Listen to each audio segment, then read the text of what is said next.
Hello everyone, this is अनंत। आज हम discuss करने वाले हैं इस वीडियो में रिप्रोडक्शन इन फंजाई। इसमें हो गया मेरा vegetative reproduction, asexual reproduction, sexual reproduction, पूरे क्लियर तरीके से लिखने वाले हैं। और जो सबसे ज़्यादा जो लोगों को दिक्कत होता है वो है सेक्सुअल रिप्रोडक्शन इन फंजाई वाला, वो भी बढ़िया से क्लियर करेंगे। वीडियो को स्किप नहीं कीजिएगा क्योंकि सेक्सुअल रिप्रोडक्शन को पूरा क्लियर कर देंगे यार। और बायोलॉजिकल क्लासिफिकेशन का एक ऐसा टॉपिक है जो लोगों को थोड़ा कम्प्लेक्स लगता है, सबको थोड़ा बचता है, तो हम वही टॉपिक को छाड़ करके निकाल रहे हैं ताकि क्लियर कर सकें हम। तो शुरू करते हैं रिप्रोडक्शन फंजाई को। देखिए, आपकी एनसीईआरटी लिखती है कि फंजाई जो होती है, जो रिप्रोड्यूस करती है 3 टाइप से। ऐसे लिखती है कि reproduction in fungi occur by vegetative, asexual and sexual. मतलब सर कि फंजाई जो होती है वो रिप्रोडक्शन कितना तरीका से करती है? 3 तरीका से। वेजिटेटिव हो गया, दूसरा हो गया आपका एसेक्सुअल और सेक्सुअल। हम एक एक करके यहाँ डिस्कस करेंगे, टेंशन मत लीजिए। देखिए, सबसे पहला वो बोल रहा है vegetative reproduction. Vegetative reproduction, vegetative reproduction में बोल रही है कि फंजाई जो वेजिटेटिव रिप्रोडक्शन के द्वारा परफॉर्म करती है वो इसमें 3 है आपका। पहला है बडिंग, ये बडिंग के द्वारा क्या कर सकती है? रिप्रोड्यूस कर सकती है। दूसरा ये बोल रहा है फ्रेगमेंशन, दूसरा क्या बोल रही है? फ्रेगमेंशन। और तीसरा बोल रही है ए वेजिटेटिव रिप्रोडक्शन हो गया, बडिंग हो गया, फ्रेगमेंशन हो गया, फीजन। हाँ, ये 3 मोड ऑफ रिप्रोडक्शन को इन्होंने बोला कि वेजिटेटिव रिप्रोडक्शन है और फंजाई ऐसे रिप्रोड्यूस करती है। नेक्स्ट वन इन्होंने बोल रही है कि आपका एसेक्सुअल रिप्रोडक्शन, मतलब फंजाई में क्या होती है सर? तो एसेक्सुअल रिप्रोडक्शन भी होती है। क्या होती है? Asexual reproduction. And another one is what? Sexual reproduction. Sexual reproduction, ठीक है। ध्यान देना मेरे भाई, यहाँ पर जरा सा देखना, आप देखेंगे बडिंग, फ्रेगमेंशन और फिजन, ये तीनों आपका एसेक्सुअल टाइप्स ऑफ रिप्रोडक्शन का ही मेथड है। लेकिन फिर इसको वेजिटेटिव रिप्रोडक्शन में क्यों रखा गया है? तो समझो, यहाँ पे एक ऐसा सिस्टम से क्लासीफाई किया गया है, एक ऐसा सिस्टम से क्लासीफाई किया गया है ताकि ये इसको अलग कर पाए। कहने का मतलब है सर, एसेक्सुअल और सेक्सुअल खास करके फंजाई में इन दोनों का टारगेट एक ही है, स्पोर फॉर्मेशन। मतलब सर यहाँ पर देखेंगे, हम ये मान रहे हैं, बिल्कुल ये मान रहे हैं आपका बात कि ये सेक्सुअल का ही तीनों है, लेकिन यहाँ पर एसेक्सुअल रिप्रोडक्शन और सेक्सुअल रिप्रोडक्शन दोनों का टारगेट क्या है मेरा? स्पोर फॉर्मेशन का। बट एसेक्सुअल रिप्रोडक्शन का वो सभी मोड जो बडिंग है, फ्रेगमेंशन है या फिजन है, कुछ कुछ मेंबर्स में दिखाई देता है फंजाई का, उसको थोड़ा अलग कर दिया। अलग इसलिए कर दिया क्योंकि यहाँ इसको बढ़िया से आप समझ सकें, स्पोर फॉर्मेशन को, क्योंकि ये दोनों का टारगेट अलग है तो स्पोर को यहाँ रहने दिया और बाकी को अलग कर दिया ताकि इसको अलग बढ़िया से पढ़ लिया जाए और इसको बढ़िया से समझ लिया जाए, ठीक है। इसीलिए यहाँ अलग कर दिया जाए, मतलब यहाँ पर बोले ना एक सिस्टम से क्लासिफिकेशन कर दिया गया ताकि वो पढ़ने में आसान हो जाए चीज़ें, ठीक है। तो यहाँ देख लीजिए, सबसे पहले वेजिटेटिव रिप्रोडक्शन। वेजिटेटिव रिप्रोडक्शन में कुछ फंजाई ऐसे हैं जो बडिंग के द्वारा कर लेती है। अब बडिंग क्या होता है जल्द समझिएगा। जैसे मान लीजिए मेरा फंजाई है, तो यहीं से मेरा एक नया निकल गया और ये मेरा फिर अलग होकर के नया मेरा बना लेती है, तो इसको बडिंग कहा जाता है। फ्रेगमेंशन क्या होती है कि मान लीजिए मेरा फंजाई है, अगर कहीं से भी टूट गया और नया ऑर्गेनिज्म बना दिया तो इसको बोलते हैं फ्रेगमेंशन। बड़ी फिजन क्या होता है? फिजन में मेरा एक ऑर्गेनिज्म है और 2 बराबर भागों में बंट जाती है तो इसको कहते हैं फिजन। ये तीनों तो आसान है, एसेक्सुअल मोड ऑफ रिप्रोडक्शन, लेकिन मेरा टारगेट है सर एसेक्सुअल और सेक्सुअल। मेरा टारगेट क्या है? एसेक्सुअल और सेक्सुअल। और दोनों का टारगेट क्या? देखो, इन दोनों का टारगेट है स्पोर बनाना, इन दोनों का टारगेट क्या है? स्पोर बनाना। अच्छा, ऐसा क्यों हो? इसको बताइए कि इन दोनों का टारगेट स्पोर बनाना क्यों होता है? स्पोर बनाना इसीलिए होता है सर, चूंकि हम आपको पढ़ा लिए हैं, ऑफलाइन बेसिस में पढ़ाएं आप लोगों को कि पता है फंजाई में सबसे शुरुआत में स्पोर जब बन जाती है तो यही स्पोर क्या होता है? अरेंज हो जाता है। किसमें अरेंज हो जाता है? एक ट्यूबुलर थीन स्ट्रक्चर में अरेंज हो जाता है। अरे ट्यूबुलर थीन स्ट्रक्चर क्या है पता है? ये तो हाइपे है। अरे भाई साहब, यही तो हाइपे है। और यही हाइपे जाकर के आगे जाकर के क्या अरेंज हो जाता था? माइसिलियम में। किसी में अरेंज हो जाता था? माइसिलियम में। देख चेक कर लीजिए जाकर के। और इसी का नाम क्या देते थे हम? माइसिलियम। और यही अरेंजमेंट में क्या रहती थी? यही अरेंजमेंट में तो फंजाई रहती थी। मतलब एक ही टारगेट है फंजाई का, स्पोर बनाना, भले वो कौन सा मोड हो, एसेक्सुअल मोड हो या सेक्सुअल मोड हो, दोनों का टारगेट क्या है? स्पोर बनाना। अब ध्यान देना मेरे भाई, हम ये बोल रहे हैं कि स्पोर बनाने में तो सेक्सुअल में तो सूट करती है बात है कि स्पोर फॉर्मेशन करती है, ये सेक्सुअल में तो सूट कर रही है, लेकिन सेक्सुअल में कैसे सूट करेगी? सेक्सुअल में स्पोर फॉर्मेशन अगर जब होगी तो ए सेक्सुअल कहला जाएगी। वही तो पढ़ने आए हैं कि कैसे होगी। तो चलिए शुरू करते हैं टॉपिक को पढ़ने के लिए। अब हम क्या पढ़ने वाले हैं? वेजिटेटिव तो डन हो गया, हम पढ़ने वाले हैं एसेक्सुअल रिप्रोडक्शन इन फंजाई। एकदम ध्यान से वीडियो में बने रहिए। और हाँ, अगर आप चैनल पर नए हैं तो चैनल को सब्सक्राइब कर लीजिए।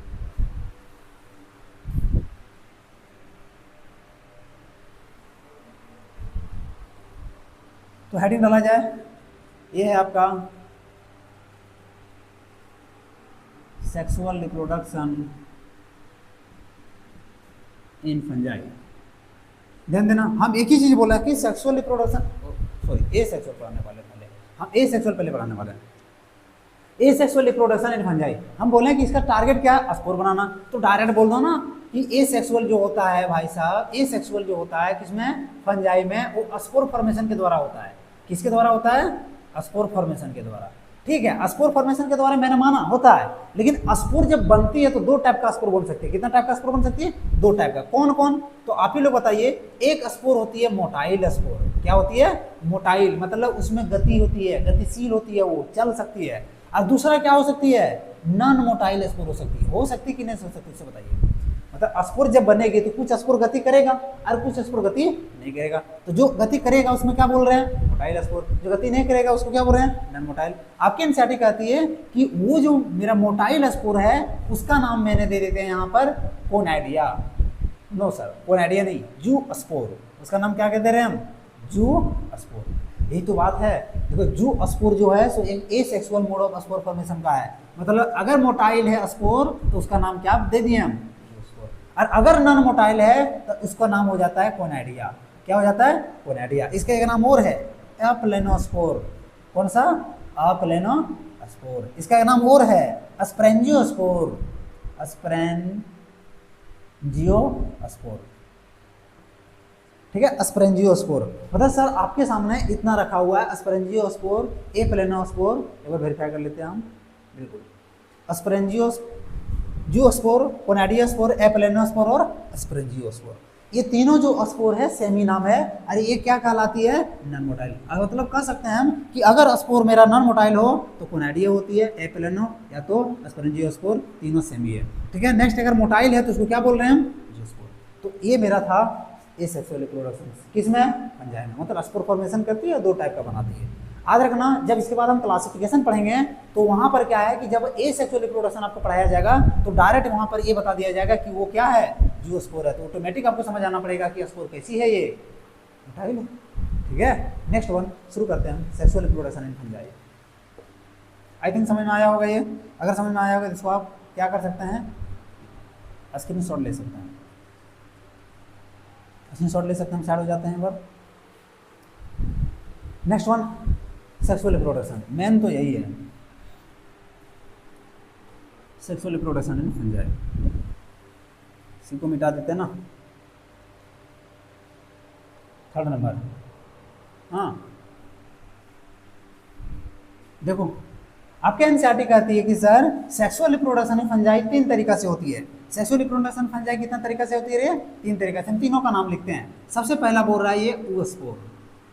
हाँ, हम बार बार बोले कि सर सेक्सुअल है या एसेक्सुअल, सब में स्पोर है, टारगेट बनाना। क्या टारगेट बनाना है? स्पोर। तो पहला है oospore, दूसरा ये बोल रहा है एस्कोस्पोर, और तीसरा ये बोल रहा है बेसिडियोस्पोर। हाँ, मतलब सेक्सुअल रिप्रोडक्शन में क्या है कि ये तीनों तरीका से क्या करती है? स्पोर बनाती है। ये तीनों क्या है, ये कुछ देर के लिए हम रख रहे हैं पेंडिंग। थोड़ा सा आप वेट कर लीजिए, ये तीनों पर आएंगे हम। फिलहाल कुछ हम एक्स्ट्रा टर्म बताते हैं, वो जरा सा समझ लीजिएगा। देखो, यहाँ बात हो रही है जब सेक्सुअल रिप्रोडक्शन की, तो हम जानते हैं कि सेक्सुअल रिप्रोडक्शन वही रिप्रोडक्शन होती है जिसमें क्या होती है? Gamete formation. क्या होती है? Gamete formation. मतलब भाई साहब गेमीट होना चाहिए, गेमीट होना चाहिए। दूसरी बात किया जाए तो इसमें फर्टिलाइजेशन होना चाहिए। क्या होना चाहिए सर? फर्टिलाइजेशन होना चाहिए। मतलब सेक्सुअल रिप्रोडक्शन में फर्टिलाइजेशन नहीं होगा तो कैसे कहलाएगा सेक्सुअल रिप्रोडक्शन हो? मतलब फर्टिलाइजेशन तो होना चाहिए। अब समझना, जब फर्टिलाइजेशन होती है तो फर्टिलाइजेशन प्रोसेस में दो प्रोसेस होता है। प्रोसेस एक, प्रोसेस दो, दो ठो प्रोसेस हो करके तब जाकर के फर्टिलाइजेशन कंप्लीट होती है। जैसे एग्जांपल के तौर पर मान लेते हैं ये हमारे पास मेल गेमिट है, ये फीमेल गेमिट है, ये क्या है मेल गेमिट, ये क्या है फीमेल गेमिट, ठीक है। इन दोनों में हमको क्या करवाना है फर्टिलाइजेशन। अरे फर्टिलाइजेशन होकर के आपके सामने हम बना दिए जाइगोट। क्या बना दिए हैं जाइगोट। हम जानते हैं कि गेमिट अपने आप में हैप्लॉइड होता है, ये भी क्या है हैप्लॉइड, दोनों हैप्लॉइड। जाइगोट जब बन जाती है तो क्या बनती है डिप्लॉइड, ठीक है। जाइगोट बन गई तो क्या बनेगी डिप्लॉइड। अब समझो मेरे भाई हम क्या बोल रहे हैं, हम ये बोल रहे हैं कि ये जो तुम दिख रहे हो ना इतना आसानी से तुम फ्यूज करवा दिए और फर्टिलाइजेशन करवा दिए हो ना, इतना आसानी से नहीं होती है, यहाँ 2 स्टेप में होती है। देखना पहला स्टेप जो होती है वो है आपका कैरियोगेमी। पहला क्या होता है कैरियोगेमी और दूसरा होता है आपका प्लाज्मोगेमी। मतलब ये 2 रास्ता से होकर के गुजरता है तब जाकर के जाइगोट बनी है, मतलब 2 स्टेज से होकर के गुजरती है तब जाकर के ये फर्टिलाइजेशन हो पाता है। इतना समझिएगा, पहला है कैरियोगेमी, दूसरा है प्लाज्मोगेमी। अब मेरा क्वेश्चन ये है कि what is karyogamy and what is plasmogamy, तो समझते हैं जरा सा कैरियोगेमी एंड प्लाज्मोगेमी। समझना मेरी बात, यहाँ पे 2 सेल ले रहे हैं, ये 2 सेल में ये इसका न्यूक्लियस है, ये भी इसका न्यूक्लियस है, ये भी इसका न्यूक्लियस है, ठीक है। ये वाला जो दिख रहा है इसका साइटोप्लाज्म है और साइटोप्लाज्म में जितने भी ऑर्गेनेल से सबको मिला दिया जाए तो ये क्या कहलाती है, ये कहलाती है प्रोटोप्लाज्म। ये क्या कहलाती है रे प्रोटोप्लाज्म। अरे ये क्या है सो बताओ, तो ये है न्यूक्लियस, ये भी क्या है न्यूक्लियस और इसका भी ये क्या है प्रोटोप्लाज्म, ठीक है। ये प्रोटोप्लाज्म है, ये न्यूक्लियस है, इतना समझ गया। जिस समय फ्यूजन हो रही थी, जिस समय फ्यूजन हो रही थी उसमें आप ही लोग बताइए क्या न्यूक्लियस और प्रोटोप्लाज्म दोनों का फ्यूजन नहीं हो रहा होगा, सिर्फ एक ही चीज का फ्यूजन हो रहा होगा का, दोनों का हो रहा होगा। जरा सा देखना, जब ये दोनों सेल में फ्यूजन हो रहा था और अगर इन दोनों में से प्रोटोप्लाज्म की फ्यूजन होती है तो इसको कहा जाता है आपका प्लाज्मोगेमी। क्या इसको बोलते हैं प्लाज्मोगेमी। लेकिन अगर जब न्यूक्लियस का फ्यूजन होता है तो इसको बोलते हैं हम कैरियोगेमी। क्या बोलते हैं हम कैरियोगेमी। देखो यहाँ कैरियोगेमी जो वर्ड बना हुआ है 2 वर्ड से बना हुआ, कैरियो और गेमी। कैरियो का मतलब क्या होता है न्यूक्लियस, गेमी का मतलब होता है फ्यूजन, प्लाज्मा का मतलब होता है प्रोटोप्लाज्म, गेमी का मतलब फ्यूजन। यहाँ से अब समझ गए कि क्या होती है कि सबसे पहले होता है आपका कैरियोगेमी, दूसरा मतलब क्या होती है प्लाज्मोगेमी, तब जाकर के आपका सामने जाइगोट बना हुआ है। इतना आसान नहीं फ्यूजन कराना।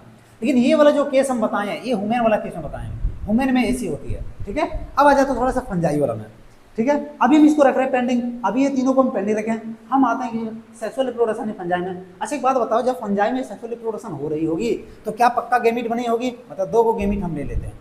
गेमिट कहाँ से बनी होगी हम तो बाद में बताएंगे, लेकिन फिलहाल के मान चल को ये गेमिट बन गया है। हम गेमिट में से ये मान लेते हैं इसको मेल गेमिट। मेल गेमिट अपने आप में क्या होती है हैप्लॉइड। इसको मान लेते हैं फीमेल गेमिट। फीमेल गेमिट भी क्या होती है हैप्लॉइड। अच्छा जब इसमें फर्टिलाइजेशन होगी भाई साहब तो सारा प्रोसेस होगी, आ जाते हैं फर्टिलाइजेशन करवाने के। फर्टिलाइजेशन करवाने के बाद हम बना देते हैं यहाँ पर जाइगोट। क्या बना देते रे जाइगोट बना देते हैं, ठीक है। अब जाइगोट यहाँ क्या आ जाएगी डिप्लॉइड। लेकिन भाई साहब समझो यहाँ पर 2 प्रोसेस से होकर गुजरा होगा, कौन कौन कैरियोगेमी और प्लाज्मोगेमी। लेकिन ये वाला ह्यूमन वाला केस में क्या हो रहा था देखो तो फर्स्ट नंबर में हो रहा था कैरियोगेमी और सेकंड नंबर में क्या हो रहा था प्लाज्मोगेमी। मतलब पहले भाई साहब न्यूक्लियस का फ्यूजन होता था तब जाकर के प्रोटोप्लाज्म का फ्यूजन होता है। लेकिन यहाँ उल्टा होती है, ये फंजाई में क्या होती है उल्टा होती है चीजें। मतलब पहला नंबर में किसकी फ्यूजन होगी प्रोटोप्लाज्म का। मतलब कह सकते हैं कि फर्स्ट नंबर में जो स्टेज मेरा आएगा वो क्या आएगा प्लाज्मोगेमी। और सेकंड नंबर का स्टेप में क्या आएगा तो सेकंड नंबर में आएगा कैरियोगेमी, ठीक है। अब एनसीईआरटी पढ़िएगा तो एनसीईआरटी में लिखा हुआ है कि पता है sexual cycle in fungi complete in the 3 stage. Sexual cycle in the fungi complete in the 3 stage. First stage is what, first stage is plasmogamy and second stage is what karyogamy और third stage जो है सो है meiosis. वो बताएंगे अभी, थोड़ा सा wait कीजिए। समझना इतना समझ में आया आपको, क्या इतना समझ आया? अगर इतना समझ आया तो वीडियो को लाइक कर दीजिए फटाक से, तुरंत वीडियो को लाइक कर दीजिए। आगे देखना, अगर प्लाज्मोगेमी समझ आ गया कैरियोगेमी समझ में आ गया तो जाइगोट बनके हमारे पास रेडी है। लेकिन सर मेरा टारगेट वो नहीं है, मेरा टारगेट क्या है बताओ। मेरा टारगेट ये है सर कि सेक्सुअल रिप्रोडक्शन रहे या ये सेक्सुअल रिप्रोडक्शन रहे फंजाई में, दोनों की बात कर रहे हैं। दोनों का टारगेट है सर स्पोर बनाना। दोनों का टारगेट क्या है स्पोर फॉर्मेशन है कि नहीं सोता। दोनों का टारगेट क्या है स्पोर बनाना। अब दोनों का टारगेट जब स्पोर बनाना है तो अभी तो बन गया मेरे पास जाइगोट। इस जाइगोट को करना पड़ेगा हमको किसमें कन्वर्ट स्पोर में। तो इसमें क्या करवा देते हैं, इसमें करवा देते हैं मियोसिस। क्या करवा देते हैं इसमें मियोसिस। अच्छा मियोसिस नया एक टर्म आ गया सर। अब मियोसिस के बारे में थोड़ा सा समझ लीजिए। मियोसिस अगर नहीं जानते होंगे मियोसिस के बारे में तो समझ लीजिए थोड़ा सा, जो नहीं जान रहे हैं सो बस 1 सेकंड का समय लेंगे। मियोसिस क्या है सर, तो मियोसिस एक टाइप का सेल डिवीजन है। मियोसिस क्या है, एक टाइप का सेल डिवीजन है। इसमें क्या होती है चीजें, अगर डिप्लॉयड सेल है, डिप्लॉयड सेल है तो डिवीजन के बाद वो क्या बन जाती है हैप्लॉयड सेल बन जाती है। डिवीजन के बाद क्या बन जाती है वो हैप्लॉइड। अगर मान लीजिए हैप्लॉइड और डिप्लॉइड, यहाँ हमको हैप्लॉइड और डिप्लॉइड भी समझाना पड़ेगा, तो समझो हैप्लॉइड और डिप्लॉइड क्या होता है। यहाँ जो 2n लिखे हैं, 2n का कहने का मतलब अगर आदमी का एग्जांपल लिया जाए तो आदमी में टोटल नंबर ऑफ क्रोमोसोम कितना होता है 46, तो 46 है, मतलब पूरा का पूरा रिप्रेजेंट कर रहा है ये पेयर में, तो 2n हो गया। और इसका आधा कर देंगे तो यहाँ कितना बच जाएगा n, तो इसका भी आधा करना पड़ेगा, कितना बचेगा 23, यहाँ कितना बचेगा 23। मतलब मियोसिस में क्या होती है, डिवीजन के बाद ये मेरा पेरेंट सेल है तो ये डॉटर सेल क्या हो जाती है, आधा हो जाती है, आधा नंबर ऑफ क्रोमोसोम हो जाती है। और यहाँ आकर के फाइनल रिजल्ट में मेरा जो बनती है टोटल 4 बनता है। अगर एक पेरेंट डालेंगे तो टोटल 4 हैप्लॉइड मेरा गैमीट बनता है। टोटल 4 कितना बनता है मेरा 4। अब आ जाता है यही वाला मियोसिस यहाँ करवाएं भाई साहब, जब यही वाला मियोसिस करवाएं तो यहाँ पर जाइगोट अभी है तो यहाँ से फाइनल मेरा कितना बनेगा 4 बनेगा कि नहीं, और 4 ठो जो बन रहा है 1 2 3 4, ठीक है। ये चारों जो बना सो चारों मेरा क्या बना पता है, यही है आपका स्पोर। यही क्या है स्पोर, मेरा टारगेट वही था बनाना सर, स्पोर बनाना, स्पोर बना के रेडी रखें। लेकिन ये स्पोर अभी क्या है, सबका सब हैप्लॉइड है, सबका सब क्या कहलाएगी हैप्लॉइड कहलाएगी, ठीक। ये स्पोर बन के रेडी है, ठीक है। आपका एनसीईआरटी क्या कहती है समझिएगा, आपका एनसीईआरटी कर रही है, एक बार जाकर के रीड कर लीजिएगा। Sexual cycle in fungi complete in the 3 stage, sexual cycle in fungi in the complete in the 3 stage. तीनों स्टेज का नाम हम लिखते हैं, समझिएगा। पहला स्टेज देखो, पहला स्टेज वो बोल रहा है प्लाज्मोगेमी, पहला स्टेज क्या बोल रहा है प्लाज्मोगेमी। दूसरा स्टेज वो बोल रही है, दूसरा स्टेज बोल रहा है कैरियोगेमी, चलिए हम कैरियोगेमी भी लिख दे रहे हैं आपके सामने। और तीसरा स्टेज वो बोल रहा है मियोसिस, क्या बोल रहा है रे मियोसिस। देखो पहला स्टेज, दूसरा स्टेज, लो तीसरा स्टेज कर दिए, और ला करके हम क्या बना दिए देखो तो स्कोर। यही 3 स्टेप में क्या होती है कंप्लीट है। क्या समझना आएगा आपको, ठीक है।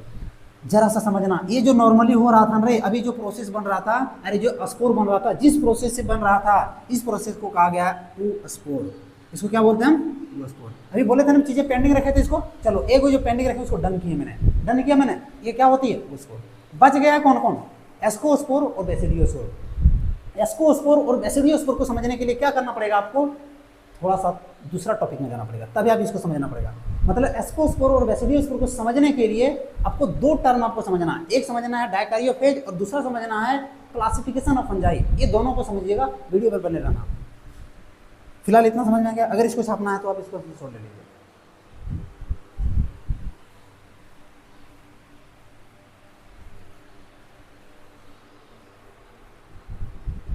आ जाते हैं हम, देखना एक टर्म दिया गया है डाई कार्योफेज। हम ये समझेंगे, हमको अगर वो दोनों समझना है। यहाँ पेंडिंग क्या रखे थे सो होता, पेंडिंग वाला लिख लेते हैं, मिटा दिए हम टू स्पोर डन किए थे,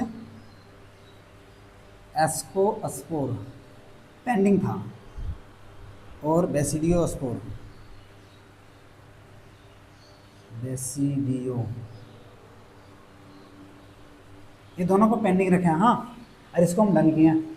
इसको समझने के लिए क्या बोले, हमको 2 पॉइंट समझना पड़ेगा। पहला है डायकैरियोफेज और दूसरा समझना पड़ेगा क्लासिफिकेशन ऑफ फंजाई। फंजाई का क्लासिफिकेशन तो ज़्यादा लेट क्यों करना, अब ये क्लासिफिकेशन कर देते हैं ना। आगे फंजाई को 4 भागों में बांटे गए, हम चारों का नाम लिख देते हैं। किस बेस पर बांटी गई है, हम जब ये स्पेशल ये वाला पढ़ाएंगे तब बताएंगे। हम बेस नहीं बता रहे हैं, फिलहाल हम सिर्फ क्लासिफिकेशन जो किया गया है वो बता दे रहे हैं। फिलहाल देखिएगा, इसको बोल रहा है, सबसे पहला है फाइकोमेसिटीज, दूसरा है बेसिडियोमेसिटीज, तीसरा है आपका दूसरा है आपका एस्कोमेसिटीज, नेक्स्ट है बेसिडियोमेसिटीज, और लास्ट में आपका ड्यूटेरोमेसिटीज। हाँ, एक क्लासिफिकेशन है। इस क्लासिफिकेशन में एक फैक्ट बता देते हैं कि फाइकोमेसिटीज जो होता है सो लोअर कैटेगरी का फंजाई होता है, और ये तीनों जो होता है सो हायर कैटेगरी का होता है। बस इतने ही जानना है आपको, फिलहाल इतने जानना, चूंकि इतने हमको काम है। हाँ, अब समझते हैं डायकैरियोफेज। डायकैरियोफेज को समझना हम क्या बोल रहे हैं सो। अच्छा, नॉर्मली क्या होता था, अभी भी बताएं हम, जो फंजाई में हो रहा था सेक्सुअल रिप्रोडक्शन, उसमें 2 मेल गेमिट है, एक मेल गेमिट एक फीमेल गेमिट, ये दोनों में होता था फ्यूजन, एकदम ऐसे लिखते हैं। और क्या बनाता था, जाइगोट बनाती थी। जाइगोट जब बनाती थी तो फिर आगे जाकर के क्या बनाती थी, स्पोर। बहुत अच्छा। अब समझना यहाँ पर प्रोसेस कितना होता था। सबसे पहला प्रोसेस होता था प्लाज्मोगेमी, होता था। फिर क्या होता था? कैरियोगेमी। कैरियोगेमी मतलब प्लाज्मोगेमी, और दूसरा क्या होता था? कैरियोगेमी। अच्छा काम करते हैं, यहाँ पर हम इसको ग्रीन लिख देते हैं, ऐसे कर देते हैं। मतलब ये दोनों प्रोसेस होगी तब जाकर के क्या होगी? फर्टिलाइजेशन होगी, जाइगोट बनेगी। लेकिन समझना कुछ हायर कैटेगरी फंजाई में, कुछ हायर कैटेगरी फंजाई में ये जो कैरियोगेमी दिख रहा है ये डिले हो जाता है। ये क्या हो जाता है रे? डिले। डिले मतलब लेट हो जाता है सर, लेट। कहने का मतलब है प्लाज्मोगेमी तो डन, यहाँ साइन कर दिए, ये हो गया, पूरे तरह से हो गया। लेकिन कैरियोगेमी रुक जाता, थोड़ी देर के लिए रुक गया, थोड़ा देर रुक गया तो रिजल्ट क्या होगा पता है? ये जो तुम्हारे सामने दिख रहा है, ये सामने देखो ऐसा रहेगा। मतलब ये तो बन मिल गया सर, प्रोटोप्लाज्म तो देखो मिल गया, दोनों सेल वाला मिल गया, लेकिन इसका ये जो न्यूक्लियस दिख रहा है दोनों का, वो मिल ही नहीं पाया। जब न्यूक्लियस नहीं मिल पाया तो इस कंडीशन को कहा जाता है सर, इस कंडीशन को कहा जाता है डायकारियन। इस कंडीशन को क्या कहा जाता है? डायकारियन। और इस स्टेज को कहा जाता है डायकारियोफेज। इस स्टेज को क्या कहा जाता है? डायकारियोफेज। समझा? अब समझिएगा। अच्छा ये वाला जाइगोट में वहां 2n लिखते थे ना, अब यहाँ 2n नहीं लिखेंगे, यहाँ क्या लिखेंगे पता है? n plus n, n plus n. समझ में आया? n प्लस एन क्यों लिख रहे हैं सर? क्योंकि ये डायकारियन फेज आ गया है। अब मियोसिस होने से पहले, इसके बाद क्या होगा? मियोसिस। मियोसिस होने से पहले इसको क्या करना पड़ेगा? ये डिले हुआ है इसको कंप्लीट करना पड़ेगा, तब मियोसिस होगा। मतलब यहाँ मियोसिस नहीं होगा, पहले कंप्लीट करेगा तब जाकर के मियोसिस होगा। क्या ये दोनों आपको समझ में आया? अरे ये दोनों जो कंडीशन आता है ना सर, ये हायर कैटेगरी वाला में आता है, हायर कैटेगरी वाला फंजाई में आता है। किसमें आता है? Higher category fungi. अब तुम बताओ यहाँ हायर कैटेगरी फंजाई कौन है? एसेक्योमैसेटिक, बेसिडियोमैसेटिक और ड्यूटेरियोमैसेटिक। अब इसी में से ड्यूटेरियम सब में नहीं होता, हायर कैटेगरी में सब में नहीं होता, कुछ में होता है। तो किस में होता है? तो होता है सर आपका एक तो एस्कोमैसेटिक और बेसिडियोमैसेटिक। मतलब ये बात तो सही है सर कि इसमें जो है एस्कोमैसेटिक और बेसिडियोमैसेटिक में जो होता है नॉर्मल स्पोर नहीं बनता है, नॉर्मल स्पोर नहीं बन रहा है, कुछ अलग बन रहा है। मतलब एस्कोमैसेटिक में कुछ अलग स्पोर बन रहा है। एस्कोमैसेटिक में जो तरीका से स्पोर बन रहा है उसको कहा जाता है एस्कोमैसेटिक। उसको क्या कहा जाता है? एस्कोमैसेटिक। और जो बेसिडियोमैसेटिक में अलग तरीका से, मतलब यही वाला तरीका से बन रहा था, उसको क्या कहते हैं? बेसिडियोमैसेटिक। क्या आपको समझ में आया? ये चीजें हम पेंडिंग रखे थे, ये चीजें तो पेंडिंग रखे थे। और अगर नॉर्मल बनेगा, क्या बनेगा? नॉर्मल बनेगा तो वो क्या कहलाएगा? आपका पूरा एनसीईआरटी खत्म सर, ये लिखा हुआ आप पढ़ सकते हैं, वेरीफाई कर सकते हैं। क्या आपको समझ में आया? अगर समझ में आया है तो आप वीडियो को लाइक कर दीजिए। और पूरे चैप्टर में से कोई भी टॉपिक आपको अगर नहीं समझ में आता है तो हमको कमेंट में बताइए, हम उस चैप्टर से वीडियो लेकर के आएंगे। दूसरी बात, अगर आप हमको हमसे ऑफलाइन पढ़ना चाहते हैं तो गिरिडीह में हम पढ़ाते हैं, ऑफलाइन मेरा इंस्टीट्यूट है अनंत बायोलॉजी, जो मेरा चैनल का नाम है ना, वही नाम से मेरा कोचिंग है। हाँ, मेट्रोस गली में है, आप आकर के पढ़ सकते हैं। और चैनल पर आप नए हैं तो चैनल को सब्सक्राइब करना कर दो ना, और वीडियो को शेयर भी कर दीजिए कहीं।